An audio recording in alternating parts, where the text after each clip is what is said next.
I think just making sure that I was ready to come in. Obviously, playing with the sprinter over here, she likes to get up and down. I think going into this year, I knew that a lot better than coming into my last year. And so for me, I think I was just prepared and ready to go. And that is one of the big things where it's like, Aliyah Boston, we've said it last year, and this is what I said coming into last season. Like, Aliyah Boston, it was the most happy I've been to be wrong because uh, Aliyah Boston's exceptional performance this season represents the pinnacle of her professional career to date. Her remarkable transformation and adaptation have elevated her game to unprecedented levels, showcasing significant evolution from her previous playing style. Recent discussions with Boston revealed insights into the factors contributing to her outstanding season. When questioned about the secret to her current success and noticeable improvements in strength and speed, Boston emphasized the importance of preparation and readiness. She specifically mentioned adapting to playing alongside teammates who prefer an up-tempo style, acknowledging that understanding this dynamic proved crucial for her development. Aliyah Boston just did not seem to fit early with Caitlin Clark. They were getting in each other's way. Caitlin was playing great when Aliyah wasn't on the floor. Aliyah was playing great when Caitlin wasn't on the floor. They won a couple of games running through Caitlin. They won a couple of games running through Aliyah. And at the end of the day, they looked very good with one or the other last season. They had times where they looked good without one or the other.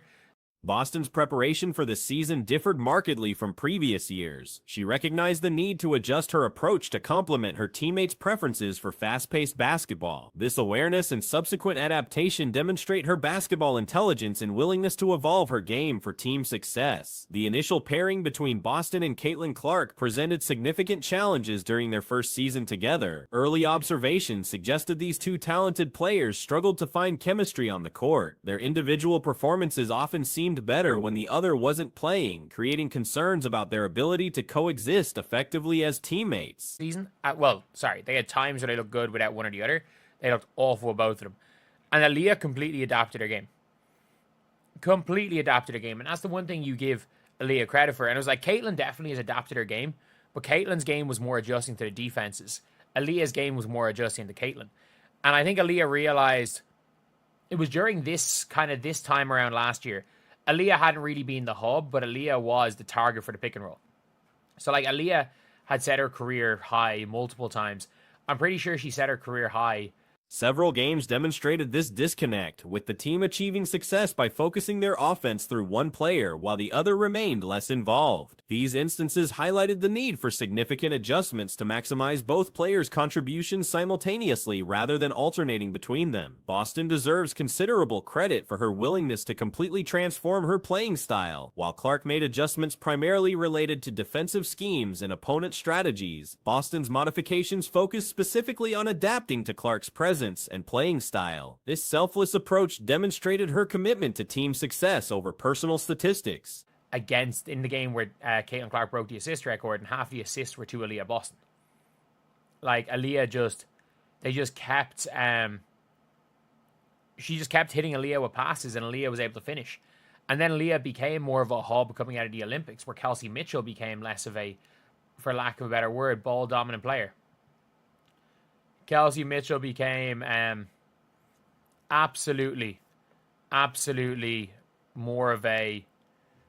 The transformation became evident during a crucial period last season when Boston began serving as the primary target in pick-and-roll situations. Multiple career-high performances followed, including a memorable game where Clark broke the assist record with numerous passes directed to Boston. This connection became a foundation for their improved chemistry. Boston's evolution continued as she transitioned from being merely a pick-and-roll target to becoming a genuine offensive hub. This development coincided with Kelsey Mitchell's reduced ball handling responsibilities, allowing Boston to assume greater playmaking duties and expand her role within the team's offensive structure.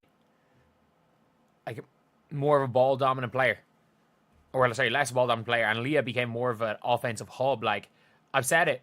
It's the Jamie Tart situation. You can play two Aliyah Boston, but you play through Aliyah Boston. You can't play playing two Caitlin Clark never really works. Playing through Caitlin Clark works.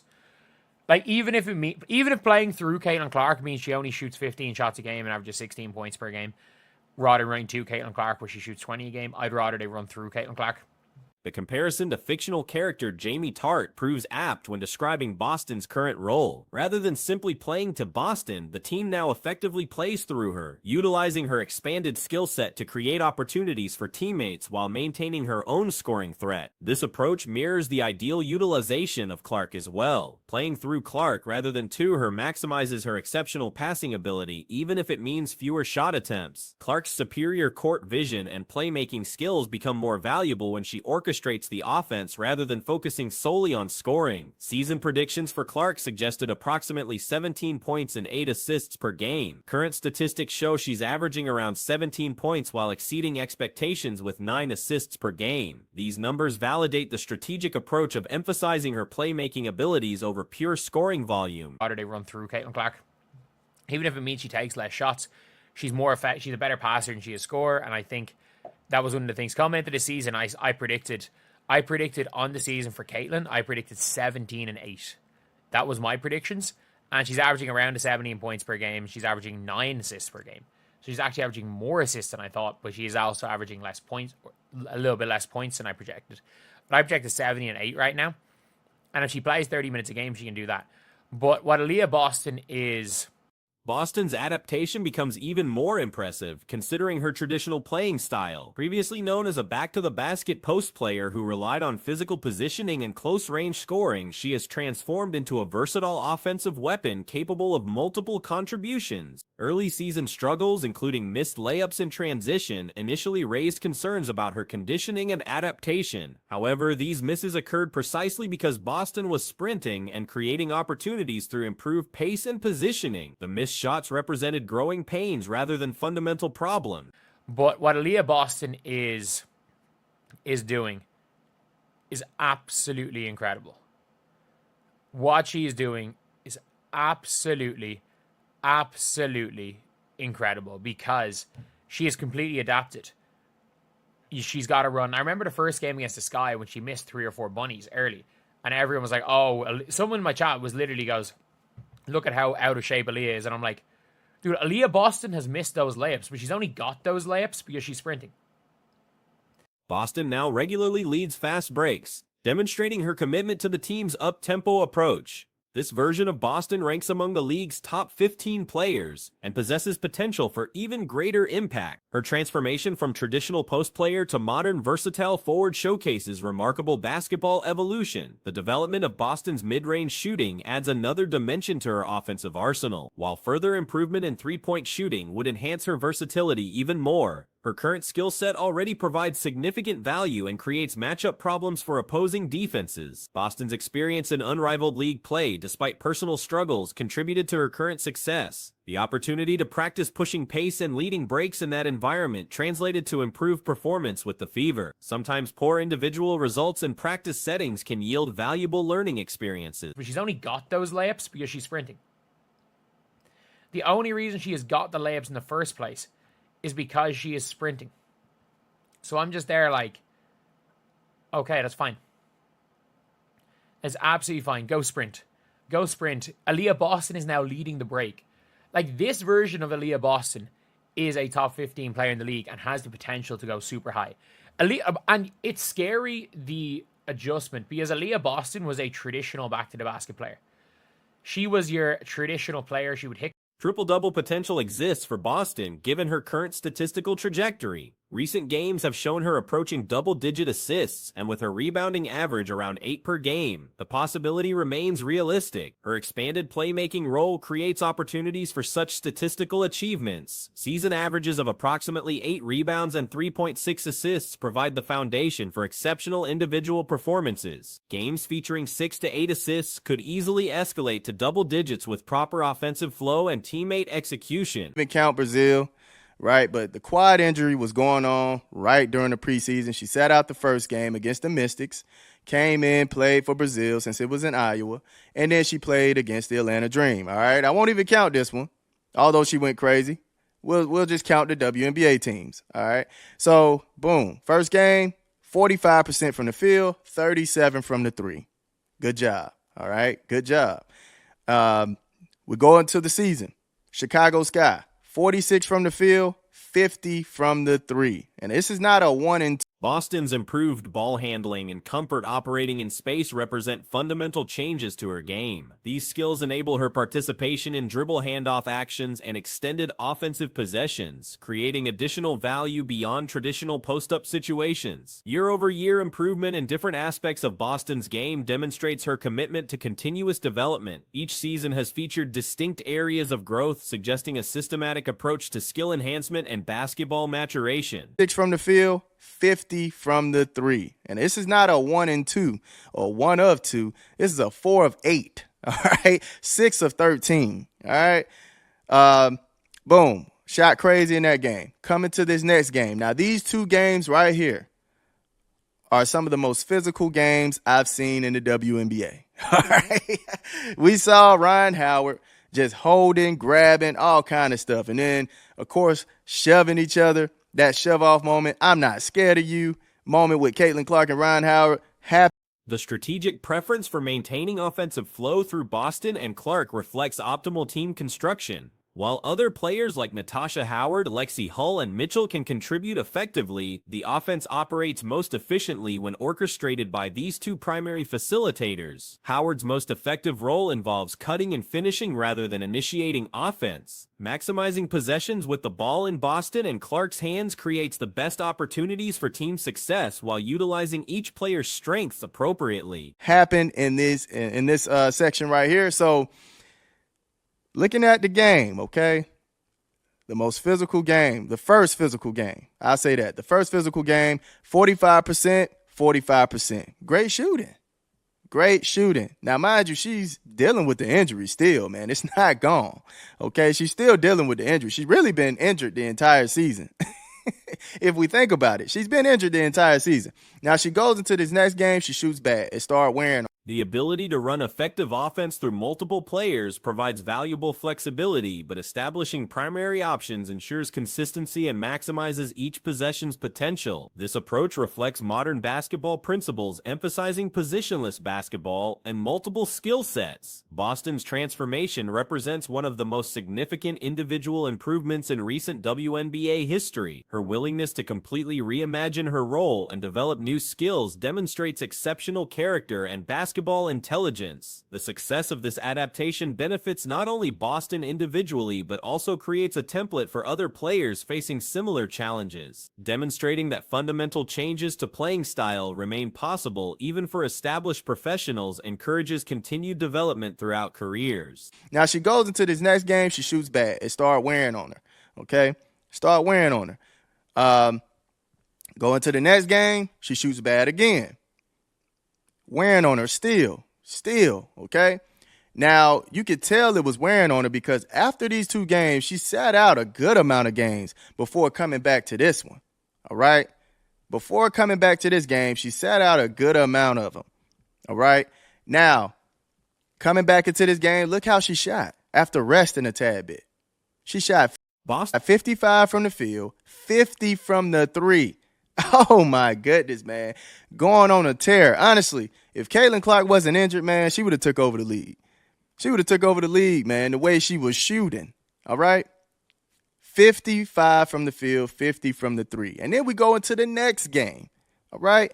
50 from the field, 66 from the three, fam. 66. Come on, man.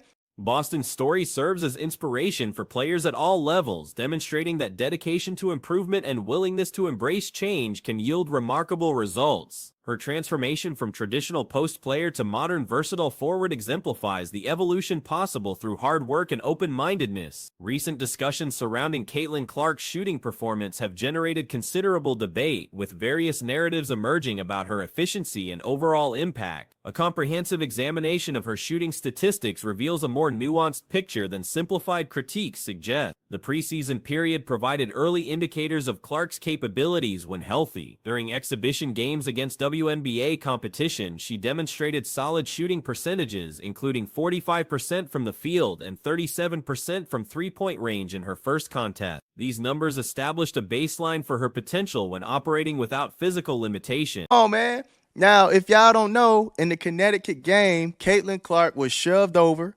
poked in the eye. The physicality was up there, all right? JC Sheldon was giving her all type of problems, bumping. It was a physical game. And then it got dirty. I was ready to give JC Sheldon props for actually playing some good defense on Caitlin, and it just got out of whack. It got way out of whack, all right? And, yeah, I could definitely say Clark's regular season debut against Chicago showcased her elite shooting ability, connecting on 46% of field goal attempts and an impressive 50% from beyond the arc. This performance included 4 made three-pointers on 8 attempts, demonstrating both volume and efficiency from long range. The statistical output suggested that early season concerns about her shooting translation from college to professional basketball were premature. The subsequent games against Connecticut proved pivotal in understanding Clark's season-long struggles. These contests featured exceptionally physical play, with opponents employing aggressive defensive strategies including frequent contact and physical intimidation. During this period, Clark maintained respectable shooting percentages of 45% from the field, despite the increased physicality and defensive attention. Whack. All right. And yeah, I could definitely say she re-injured herself right here, big time. Because right after this game, now we have the shooting slump coming. Okay. So this is what I'm seeing with Caitlin Clark. All right. I saw a few people comment on the Angel Reese video was saying how Caitlin is trash and, oh, Caitlin can't shoot. I'm like, all right, look, can we just make a video about this, man, so y'all understand what I'm seeing? So, yeah, then she gets into this shooting slump. Now, she's only... However, the cumulative effect of physical play began manifesting in subsequent performances. Clark's shooting percentages declined noticeably in following games, coinciding with what appeared to be lingering effects from increased contact and potential aggravation of existing injuries. The pattern suggested that physical wear was directly impacting her shooting mechanics and overall comfort level. A significant turning point occurred during a Connecticut game where Clark experienced particularly aggressive defensive treatment, including being shoved and poked in the eye. The physical nature of this contest appeared to mark a clear demarcation point in her shooting performance, with subsequent games showing marked decline in efficiency. Yeah, then she gets into this shooting slump. Now, she's only played 11 games, all right? She's only played 11 games. Out of 11 games, she had 7 bad shooting games, okay? Now, 7 is the number I want y'all to hold on to, all right? Because even with Angel Reese, she had 7 straight bad games of shooting. 7 straight bad games of shooting, and look at her now, okay?